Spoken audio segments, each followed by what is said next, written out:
السلام عليكم متابعينا الكرام. إذا نشاهد معنا هذا الفيديو الخاص بتساقط الأمطار كتلة واحدة. هذا الفيديو الرائع.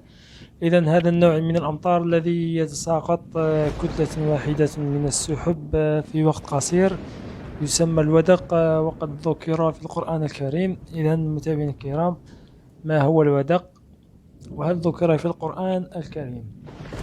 إذا هذه الظاهرة مذكورة في القرآن الكريم في الآية 43 من سورة النور، حيث قال تعالى: ألم تر أن الله يزجي سحابا ثم يؤلف بينه ثم يجعله ركاما فترى الودق يخرج من خلاله وينزل من السماء. صدق الله العظيم. إذا فيديو جميل لتساقط السحاب من السماء، وهذه الظاهرة مذكورة في القرآن الكريم. إذا إذا أعجبكم الفيديو ما تنسوش الاشتراك في القناة والضغط على زر لايك حتى يصلكم كل جديد مثل هذه الفيديوهات الرائعة. نشكركم على حسن المتابعة. إلى اللقاء.